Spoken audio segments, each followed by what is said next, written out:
મહિનાથી પણ વધારે પાણીની સમસ્યા યથાવત જોવા મળી।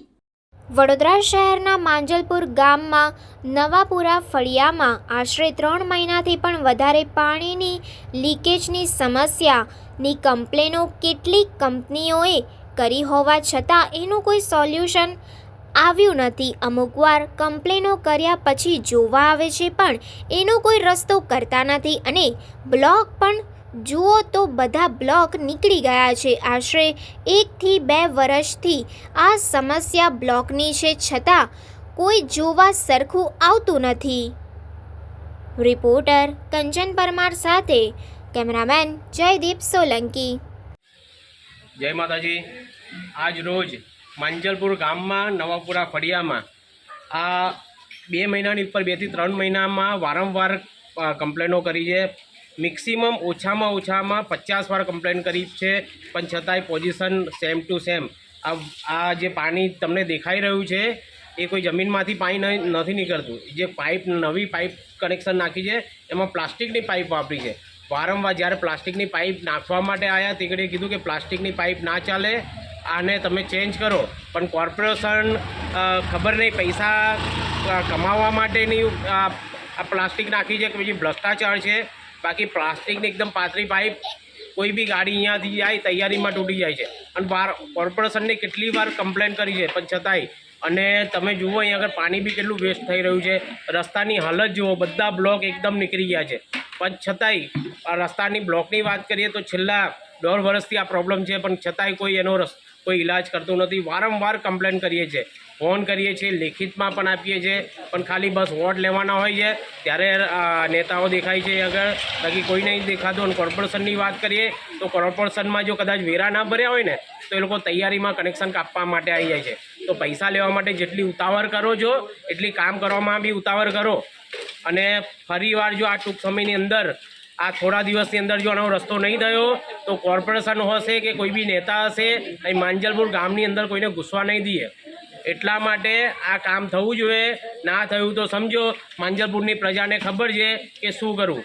જય માતાજી। માંજલપુર નવાપુરા અને ત્યાં રોડનું કંઈક કામ કરવા આવતા નહીં આ લોકો।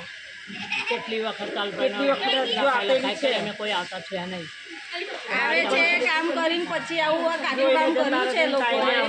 જાય પછી પાઇપો ફાટી જ જાય છે। જે આમ ગાડી જાય કે આવું કંઈક થાય છે તૈયારીમાં પાઇપો બધું ફાટી જાય છે। કમ્પ્લેન કરે છે લોકો આવતું નથી જોવા માટે, પછી વોટવામાં બધા આવી જાય છે પછી આવા કામ માટે કેમ નથી આવતા આ લોકો? લાઇટ બિલ બાકી હોય, ઘર વેરો બાકી હોય તારે તો તૈયારીમાં આવી જાય છે લોકો। રોડનું કામ કરો ને આવીને તો રોડ આટલો હમો કરી દે ને। કોઈનો પ્રસંગ હોય, લગ્ન હોય તો એ તો અમારે ટાઈમે હરખું જોઈએ ને। ઝોપડપટ્ટીમાં બી આના કરતાં બધું સારું હોય છે, આપણા જ એમાં એ કશું કરતા નથી આ લોકો આવીને। નવા નર અમારે જોતા નતા તો અહીં આવીને કેટલી વખત તૂટી જો તમે તો થોડું તમને ખ્યાલ આવે કે કેવું છે શું છે। આવે ને તો સાંજના ટાઈમે આવો જોવા માટે, ફોન આવે ખબર પડે ને કે કેટલું પથ્થર અમારે નવા જોઈએ અને રોડે કઈ અને ના હરખો કરો તો બધા ખોદી કાઢો પથ્થર। એટલે તો વોટ લેવા કોઈ આવતા જ નતા, કાઢી નાખવાના પથ્થરને ચાલુ કરી બધું પાણી ભરાયેલું રહે। અમારા 4 જ દિવસ રહ્યા છે ફરિયામાં જોન આવે છે। અમારે નવાપુરામાં રોડ હરખો જોઈએ, અમારે ખાડા ટેકરા બધું હરખું થઈ જવું જોઈએ। અમારે ફરિયામાં પ્રસંગ છે, પથરા કાઢીને અમારો રોડ રિપેર થઈ જવો બોલો બસ। બીજું શું પ્રોબ્લેમ છે? એટલે તો વોટ મળે નહીં ફરી। હા, નવાપુરામાં પહેવા નહીં દઈએ નહીં, પથ્થર મારો થશે। આ નાખેલા છે એક પથ્થરથી પથ્થર મારો કરીશું અમે, એવું જ કરીશું અમે, બરાબર? નવાપુરામાં કોઈ જોવા આવતું નથી। ખાડા કેટલું પાણી છે, કેટલી ગંદકી છે ને પથ્થરનું ઠેકાણું નથી તો કોઈ જોવા આવતું નથી। વોટ લેવા માટે વહેલા આવે છે, બધા ઘર વેરો ભરે છે, બધું જ કરે છે પણ તો કોઈ આવતું નથી જોવા। 6 મહિનાથી આવું છે। અહીંયા વારંવાર કમ્પ્લેન કરીએ છીએ તો એ પાણીનું એ કરવા માટે કોઈ આવતું નથી। અમે વારંવાર કમ્પ્લેન કરી પછી જાતે અમારે કરવું પડે છે અને પાણી બહુ નીકળે છે અને અમારે અહીં રસ્તાનો બી કોઈ નિકાલ કરતું નથી। અહીંયા રસ્તો ખરાબ થઈ ગયો છે તો પાણી મારા પાઇપો તૂટી જાય છે, પાણી જેવા આવતા નહીં, અને 3 મહિનાથી અમે કમ્પ્લેન કરીએ તો કોઈ જોવા આવતા નહીં. વેરો ભરવાનો હોય તો વહેલા આવે છે. આ કયો વિસ્તાર છે? માંજલપુર નવાપુરા. વોર્ડ નંબર કયો લાગે છે? 4 નંબર. પાઇપો તૂટે છે, પ્લાસ્ટિકની પાતળી પાઇપો નાખે છે, વારંવાર 2-3 મહિનાથી આવતા જ નહીં. કોઈ કમ્પ્લેન કરીએ છીએ તો અમે પૈસા નહીં ભરતા, તારે ઘડીએ કાગળિયા લઈને આવી જાય છે, તારે કઈ જાય પાઇપો તૂટે તારે આવતા નથી. આપણે અત્યારે કમ્પ્લેનો કરી છે અમે લોકોએ, પણ અત્યારે કોઈ જોવા આવતું નથી. અત્યારે તમે જોઈ લો એ ગાડી કે પાણી કેવું અત્યારે વહી રહ્યું છે. એ ગાડી જ્યારે ગાડી નદીઓ વહેતી હોય એ રીતના અત્યારે હાલત થઈ ગઈ છે. બરાબર, કામ આવે છે એ લોકો કરીને પછી બધું ખોદી ખાદીને બધું જતા રહે છે. કમ્પ્લેન કરીએ છીએ અમે લોકોએ, પણ કશું થતું છે નથી. એ ગાડી અત્યારે ચોમાસું ચાલતું હોય ને એવી હાલત થઈ ગઈ છે અત્યારે ગામમાં, નવાપુરા ફળિયામાં. વારંવાર તો વેરા લેવા આવે, વેરા ભર્યા ના હોય તો નોટિસો આવી જાય, તરત કનેક્શન કાપે તો કામ કરતા નહીં. વેરા મળે કઈથી તો મને વોટ લેવાનો હોય તો તૈયારીમાં આવી જાય બધા કે વોટ અમને આપજો. ત્યાં કામ હોય, જ્યારે કામ હોપ્યું હોય તે જોવા આવતા નથી કે કરવા આવતા નથી. પછી કેટલી વાર એમને કે કરવાનું. પ્લાસ્ટિકની પાઇપો બધી રાશી નાખ્યો છે. આજે 2 મહિનાથી અમે હેરાન થઈ ગયા. કોને કહેવાનું? 3 મહિનાથી કોર્પોરેશન તો કોઈ જોવા આવતું નહીં કે કંઈ કરતા નથી. તો કંઈનો કંઈ તો કરવો પડે ને. અને એનો રસ્તો કંઈ કરવો પડે. અને આ તમે જોઈ જાઓ, જાતે જોઈ જાઓ. આ જાતે કોઈ જોવા આવવા રાજી જ નથી. એમના કોમથી જ મતલબ કોમ આ થઈ ગયું એટલે હરી હોમ. કોને આવું છે?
સમાચારોની ઝડપી અપડેટ માટે હમણાં જ જન અર્પણ ન્યૂઝ ચેનલને લાઇક, શેર અને સબસ્ક્રાઇબ કરો.